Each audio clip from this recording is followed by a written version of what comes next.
Where Winds Meet is one of those rare games that feels almost unreal the first time you step into it. It's the kind of world that pulls you in softly like a memory you're trying to remember. A world that feels ancient, poetic, and alive. Today, I want to explore everything this game does right and the things it still struggles with. Not as a critic looking from the outside, but from my experience living inside this world, learning its systems, feeling its combat, watching its ideas unfold. And by the end, I think you'll understand why so many people are calling it one of the greatest free games ever made. Let's dive into it. The first thing you notice in Where Winds Meet is the world itself. Not the quests, not the combat, not the systems, just the world. Mountains that stretch into the fog, cherry blossoms drifting across temple roofs, rivers that reflect a sky that looks hand-painted, cities that feel ancient but lived in, villages where farmers work fields, monks pray under lanterns, and mercenaries walk dusty roads with heavy footsteps. And the strange part is, the world doesn't just look beautiful, it feels beautiful. There's a warmth to the lighting, a softness to the horizon, small particles in the air that give every scene a film-like depth.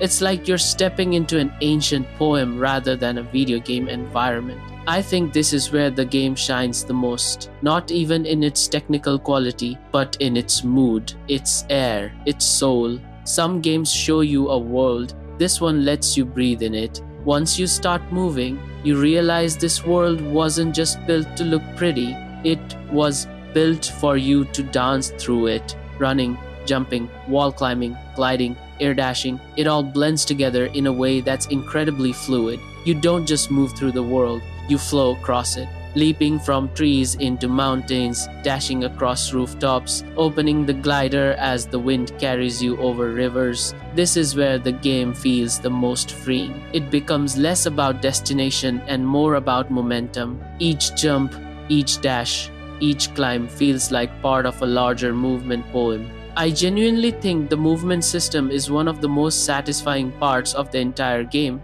It's the kind of movement that makes exploration pure joy. Where Winds Meets combat can look simple at first, but when you dig into it, there's a lot going on. Stances, weapon swapping, parries, timing windows, it all matters. You can't just mash through fights. The game forces you to read your opponent, react, and commit. Enemies hit hard, you hit harder. Every battle is fast, stylish, and decisive. What I appreciate is how cinematic the combat feels without losing its weight. Strikes have impact, parries ring out like steel on steel, slow motion moments kick in at just the right time. And the martial arts skills, the palm strikes, flying kicks, deflections, make the whole system feel like a blend of wuxia fantasy and grounded swordplay. It's not perfect. Sometimes the lock-on fights you, and at times enemies feel like they attack too quickly. But when it works so well that you forget everything else. The story takes place at the end of the Ten Kingdoms period, a time of chaos, shifting loyalties, and political unraveling. And the game embraces that feeling fully. Every village has its tension, every city has its corruption. Every character feels like they're standing at the edge of something ending or beginning. What I enjoy most about the story is how it mixes grounded human conflicts with the mythic subtleties of wuxia, lost masters, forbidden techniques, ancient philosophies. It never goes fully supernatural, but it always feels like there's something mystical around the corner. It's a world where legends can exist quietly, hidden in the everyday. One of the biggest surprises for me is how alive the world feels outside the main story. NPCs argue, pray, work, fight, gossip, run shops, and even get into trouble that you can choose to help with. Side activities aren't just filler, many are small stories with surprising emotional depth. Some are fun distractions, some are philosophical reflections, some are unexpectedly sad. Fishing, hunting, cooking, herbalism, rescuing villagers, these activities make the world feel more than a backdrop. It becomes a place where people exist even when you're not watching. The game is at its best when it leans into these quiet human moments that contrast with its big cinematic action. I think the progression system is one of the most underrated parts of where winds meet. You're not just leveling, you're evolving. New stances change how you fight, new martial techniques open new combos, upgrades unlock hidden mechanics that completely change how you approach enemies. Even non combat skills like crafting, medicine, and stealth shape your experience in meaningful ways. You can build yourself into a duelist, an archer, a healer, an alchemist, even a strategist type role. The game gives you freedom not just to explore the world, but to explore who you want to be inside it. Music in this game hits different.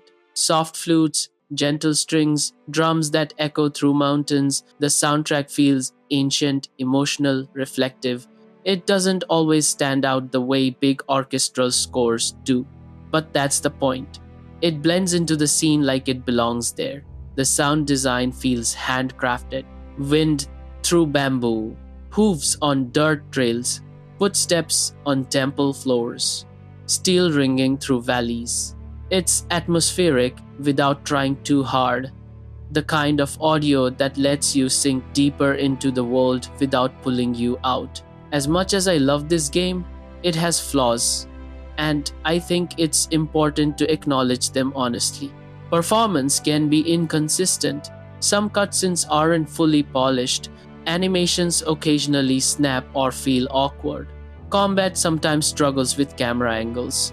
And yes, bugs happen. But here's the thing, even with its flaws, the game's ambition outweighs them. This is a massive open world, free to play, built with systems that rival many AAA releases. When you step back and look at the full picture, the rough edges start to feel small compared to everything the game does well. So here we are. The real question is, where winds meet the greatest free game of all time?